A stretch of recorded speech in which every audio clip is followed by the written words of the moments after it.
की टेक्निकल बात करते हैं। हमारे साथ केडियानॉमिक्स के फाउंडर सुशील केडिया जुड़ गए हैं, उनसे जानते हैं कि क्या करना है इस मार्केट में। Sushil ji, good morning. Market में इस समय एक जलेबी गेम चल रहा है, निफ्टी बैंक निफ्टी में एक दिन अप एक दिन डाउन। इनफैक्ट घंटे घंटे में बड़े वॉलेटाइल मूव्स आ रहे हैं, खासतौर से जो लास्ट फ्राइडे को आया। अभी कोई ट्रेड बन रही है कि नहीं निफ्टी या बैंक निफ्टी में?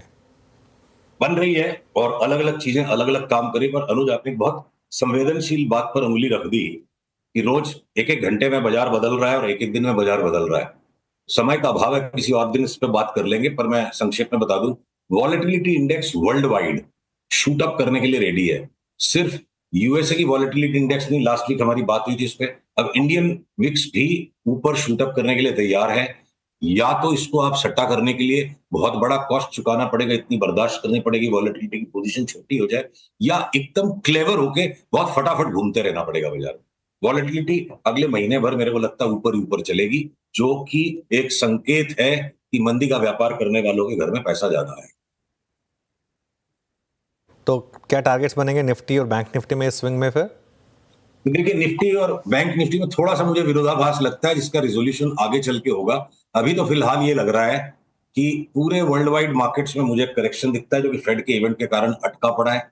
जो फेड की पोजीशनिंग लोगों ने कर रखी है कि इंटरेस्ट रेट्स कट आएंगी।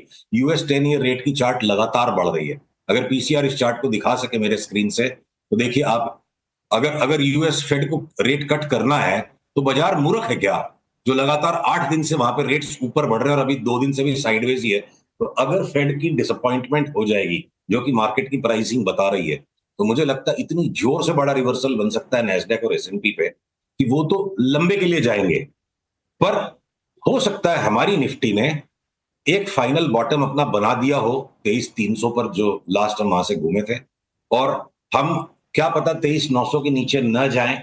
अभी का अनुमान ये है निफ्टी पर। और बैंक निफ्टी हो सकता है अपने पिछले लो को रीटेस्ट कर ले। तो एक डीकपलिंग इंडियन मार्केट्स की यूएस मार्केट्स के साथ हो सकती है, क्योंकि यूएस मार्केट्स लगातार बढ़ते गए, उस टाइम इंडिया गिरता गया।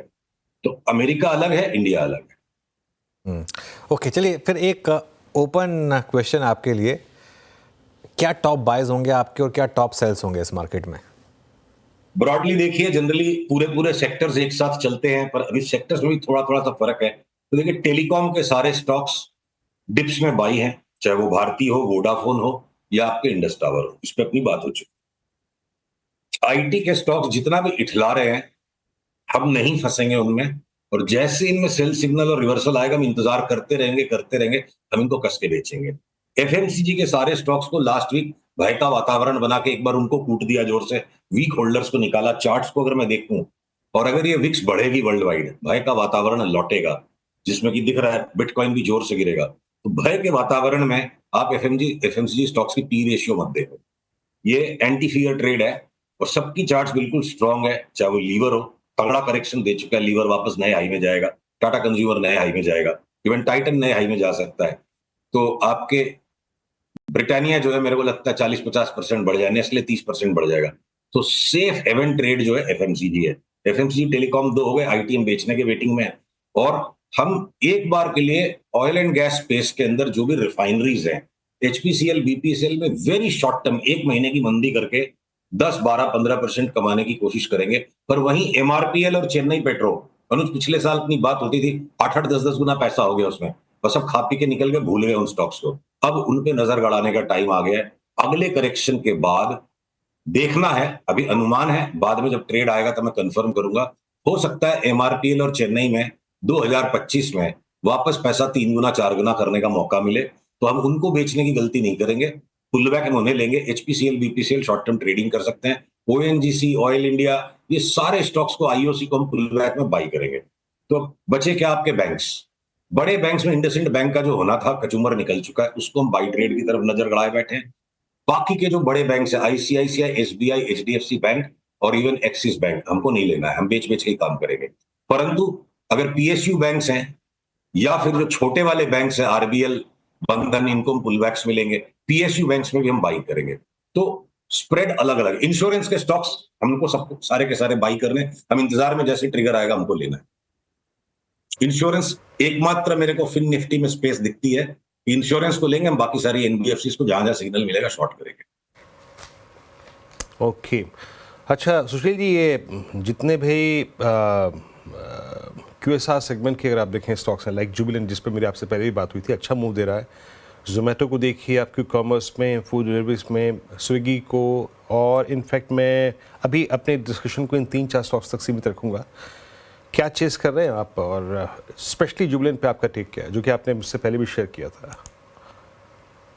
तो वीरू भाई, ऐसा है, इसे आप उम्र का तकाजा कह लो, या हम शुरू से डरपोक किस्म के थे, हम कभी भी किसी चीज को चेज नहीं करते हैं।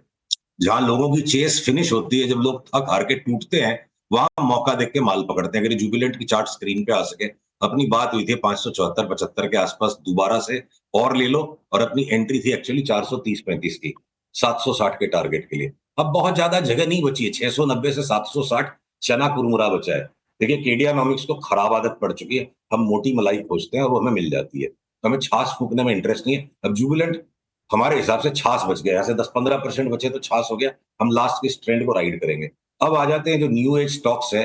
अब जोमेटो पे ठीक है, मैं अच्छी तरह से रॉन्ग हो चुका हूं पास्ट में। अगर अगर अब मैं नई अपॉर्चुनिटीज को देखूं यहाँ पे, मैं एक उदाहरण के तौर पे आपसे बात करूं, ये पेटीएम का स्टॉक 300 से लेके जो 1000 तक आ गया है, जिसकी चार्ट ज्यादा स्पष्ट है। कल हमने रात को ऐसे छेड़छाड़ करने के लिए ट्वीट भेजा, देखें क्या लोगों की संवेदनाएं हैं, कि 1150 की तेजी नहीं लगती, वापस पेटीएम 200 लगता है।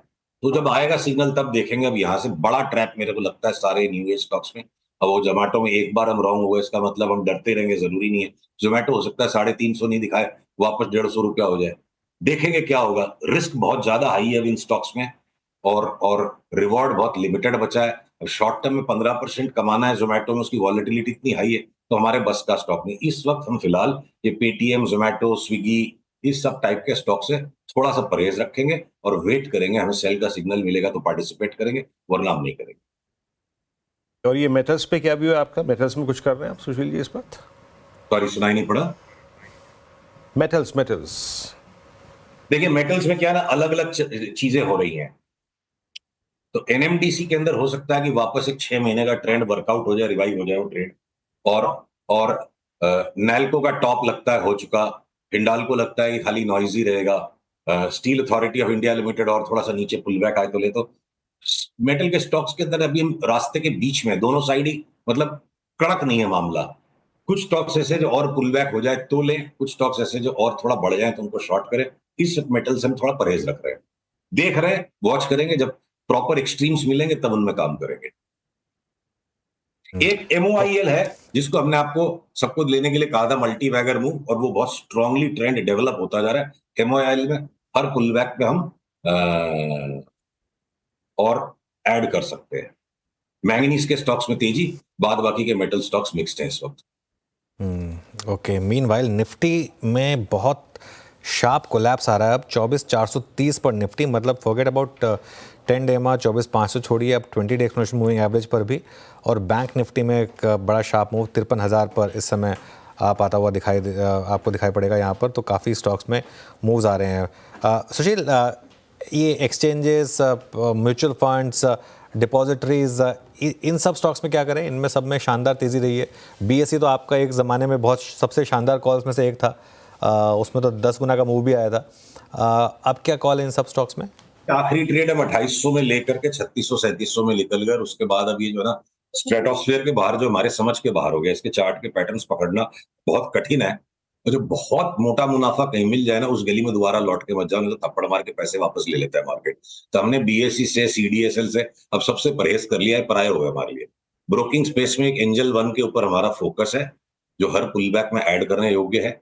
और बाकी के ये जो म्यूचुअल फंड्स और ये सारी स्पेस से अब हम वी आर डन विद।